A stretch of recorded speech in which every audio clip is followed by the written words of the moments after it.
அவங்க செய்யக்கூடாது. இது ஒரு முக்கியமான விஷயம். அடுத்து பதிப்பாளர்களுக்கு கூட மிகப்பெரிய சிக்கல், நான் சொன்ன மாதிரி இந்த நூலக கொள்முதல் ஒரு பெரிய சிக்கலா இருக்கு.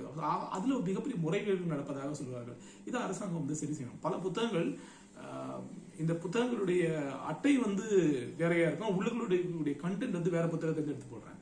முறைகேடாக பணத்தை அதிகாரிகளுக்கு கொடுத்து, இல்ல யாருக்கு பணம் போகுதுன்னு எனக்கு தெரியல, ஆனா இதற்கென்று சில ஏஜென்ட்ஸ் இருக்கிறதா சொல்றாங்க.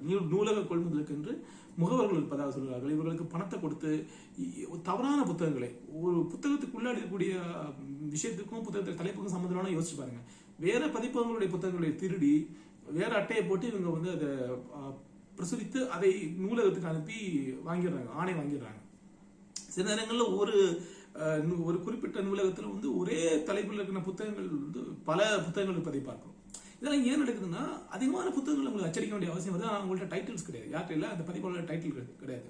பதிப்பாளர்கள் என்ன செய்யறாங்கன்னா, பணத்தை வந்து அதிகமாக வந்து கொடுக்குறாங்க. கொடுத்துட்டு அவங்க முழுக்க லாபம் அடிப்படையில் ஒரு கொடுக்கல் வாங்கல அது மாறுது.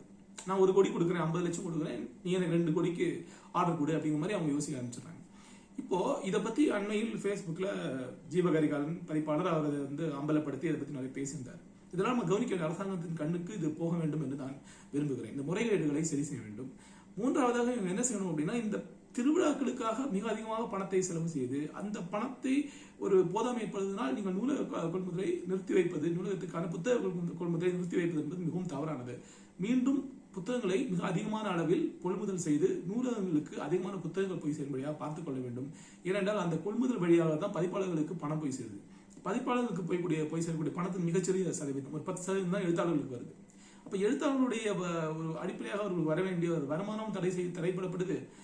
அப்புறம் வந்து அது தடைப்பட்டும் போகும்போது கூடுதலாக எழுத்தாளர்களுக்கு ராயல்டி இன்னைக்கு ரொம்ப ரொம்ப கம்மியாக வருது. அதையும் ஒரு பக்கம் நீங்க பிளாக் பண்றீங்க. இந்த மாதிரியான விழாக்களுக்கு தவறான வழியில் இந்த பணத்தை செலவு செய்வதன் வழியாக எங்களுக்கு எழுத்தாளருக்கு வர வேண்டிய பணம் குறைஞ்சு போகுது.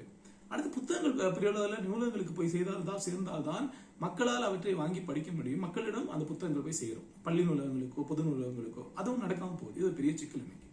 இதை வந்து அரசாங்கம் நிச்சயமாக இதை